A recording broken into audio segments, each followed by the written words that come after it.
G'day, how's it going? My name's Jess. Welcome to another collective reading. If you clicked on this video, you're meant to be here. Okay, I have cards, but I'm going to talk through the things I'm seeing and feeling first. So this is about a creative block or a passion block or a life block. And the image I keep seeing is of a person at a desk with a scroll, and they're trying to open this scroll to start a blank page, but the scroll keeps furling back in on itself and they keep trying to wipe it open and it's starting to annoy them. And the feeling is, first of all, that your idea of starting anew or having a blank slate and this desperation that it feels like now to clear the page, and that could be like to clear your history, to get everyone from your past out of your life, to, you know, if you have kids, wishing that your kids weren't in the way. And there's a guy mowing, can you hear that? There's a guy mowing the lawn really loudly over the other side of the road, and it's making me think that like the more you try to clear the page, the more interference you're causing, or the more negative emotion you're causing for yourself. And there's also an idea that your fantasy, that maybe you've become, this sounds quite negative, but attached to or addicted to, or a fantasy that you often go back to in your mind of who you want to be and where you want to be, is actually starting to hinder your progress because it's bringing about negative emotion. It's like you've developed this fantasy so much that now whenever you think of it, a part of you actually feels sad that you're not it. And that part is bigger than the part that's feeling inspired. Interesting. Okay, that's the images to start with. Now let's look at the cards. Woo! All right. Well, that one wanted to fly away, and it's confidence. Okay. There's a lot of orange here as well. And the guy on his mowing machine is in an orange, okay, I want to say vessel. An orange vessel. Peace.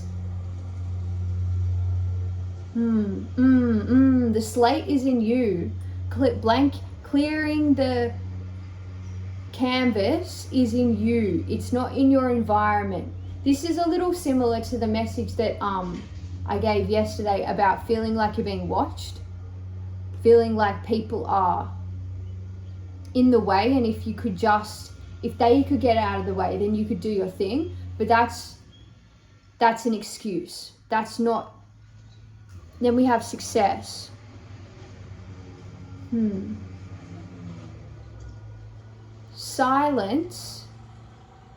Silence is the only thing you need. Snuffing the thinking. So, yeah, if there's one thing you're searching for, search for silence metaphorically in your thought landscape. What's this thing about clearing the past? This idea that if you could be free of your past,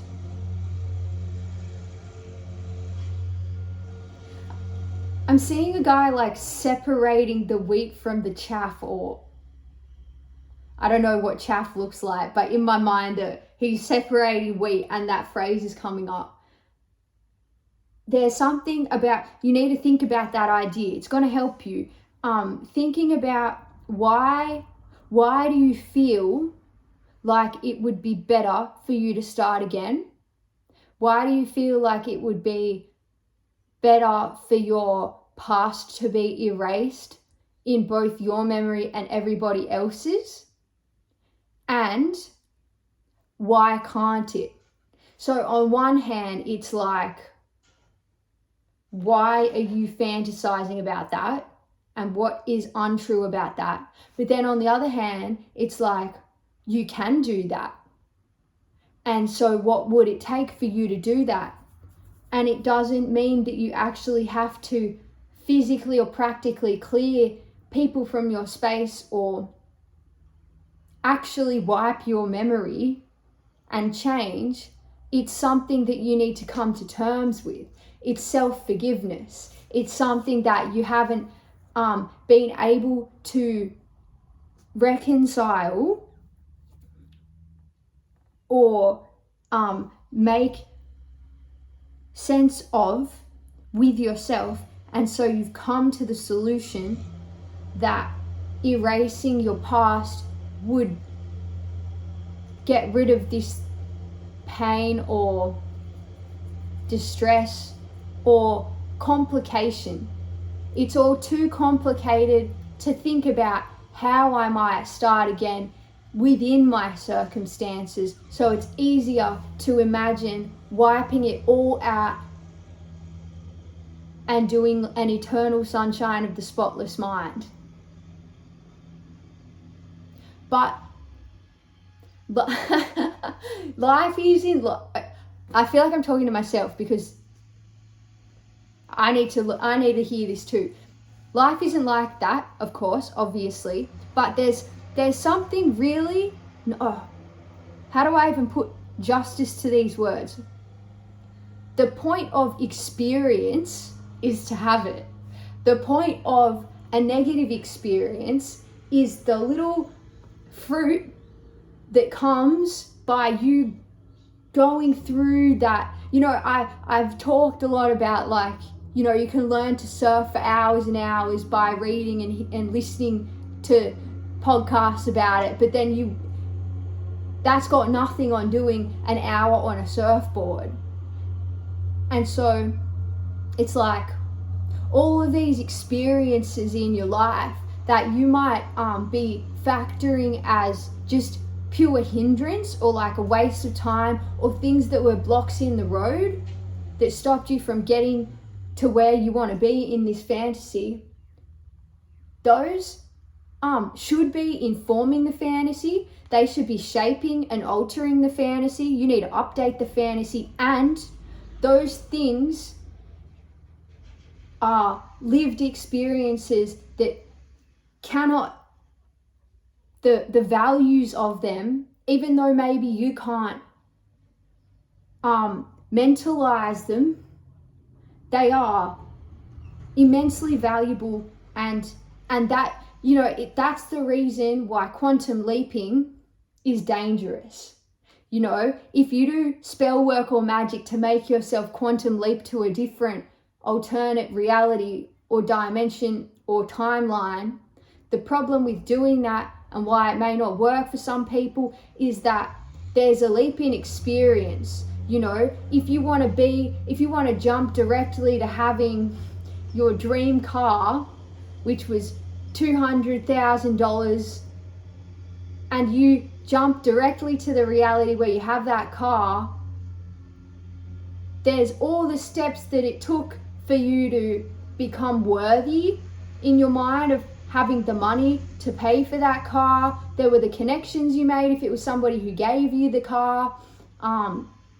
Your frequency needs to be able to hold that reality, and in order to do that,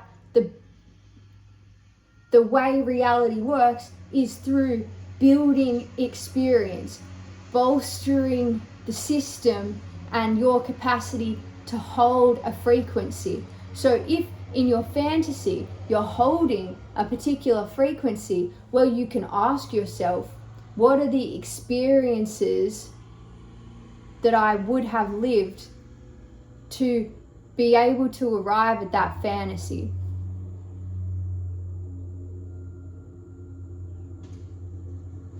Let's move along. So here we've got 3 cards. I forgive and do not fear. I accept where I am at this moment, and thus I can flow and grow from here. That's right.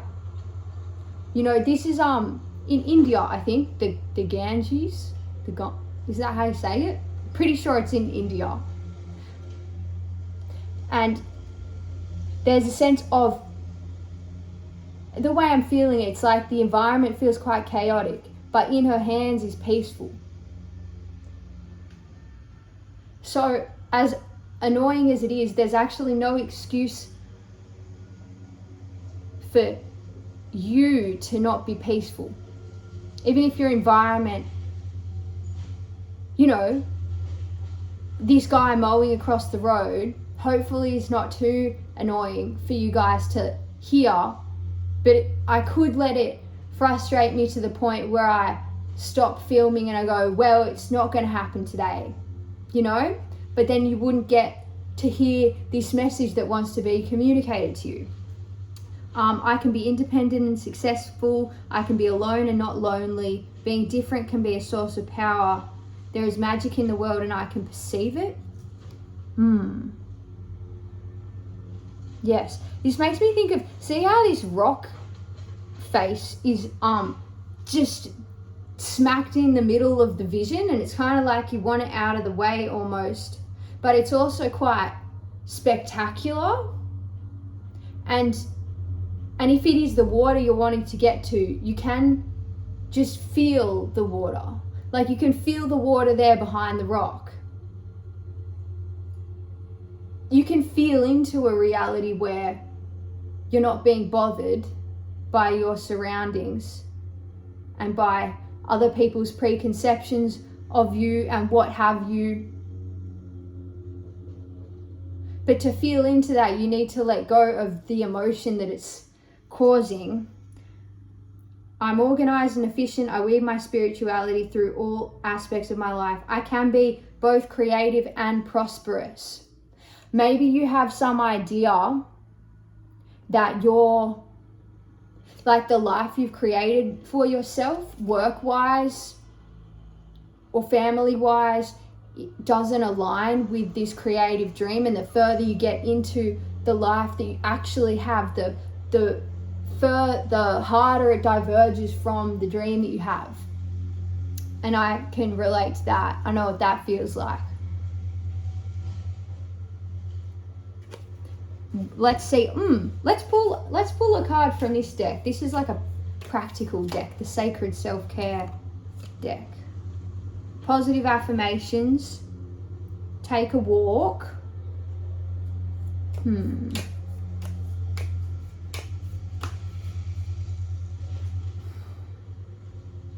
There's a real tone of acceptance here. There's a sense that instead of trying to be overly positive, like the idea of taking a walk and being truly in what's unfolding in front of you in your senses here and now, and smelling the air and feeling how the time feels. It's like there needs to be some acceptance that that's who you are and that's where you are. Where you are now is who you are.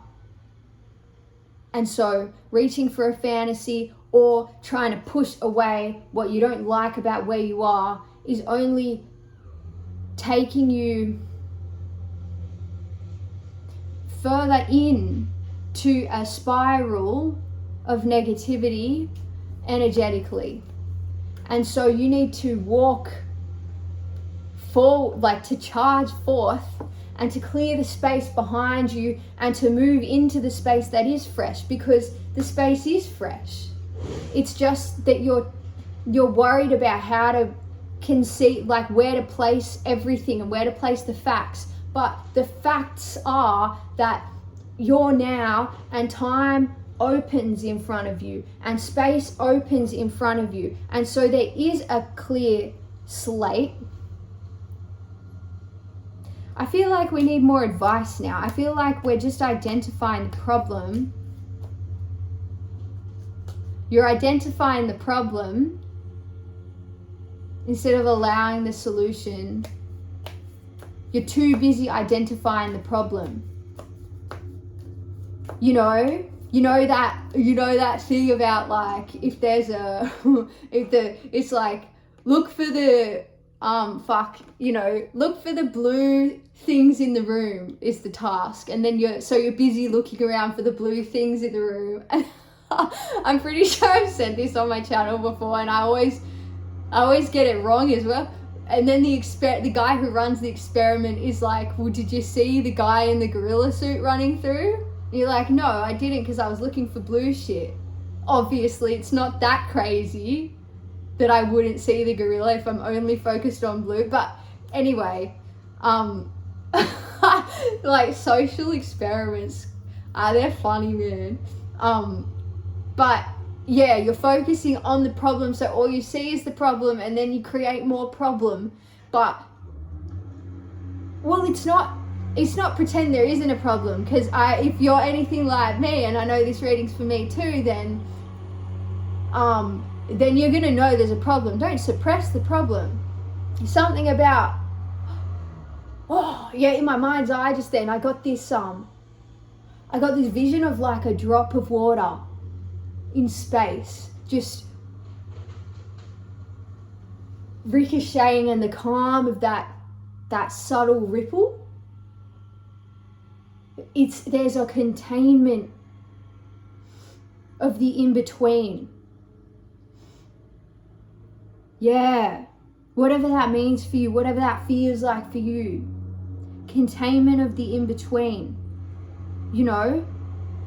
Yeah, because you might be a person that, like, everyone tells you need to stop planning and you need to start, you know, going with the flow and stuff. And you're like, how could I if I'm me? It doesn't work. You know, I'm a Virgo, I organize. That's my thing. And people are always telling me, oh, you need to let go. You need to let go of control. And it's like, well, no, I am myself. So I'm not going to do that.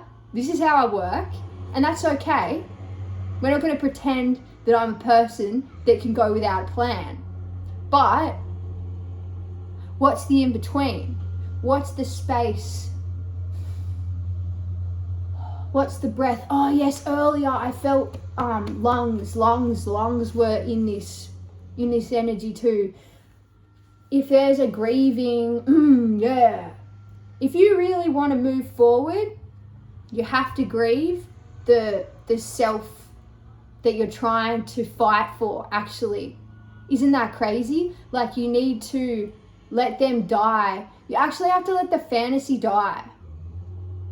Bashar talks about this. Daryl Anker, the guy who channels a being called Bashar, he's often talking about how if you want to manifest something, you build the vision in your imagination, and then you burn it down. You make it go black and white. You make it disappear. You take on all the feelings of the pain of losing that dream, and then you build it back up, because that's the space of neutrality. So it's something like that for you. You might actually have to sit with your fantasy and go, holy shit, that's really different from the life I'm in right now. Am I actually building the fantasy as a place to escape to because I believe that I'll never get there?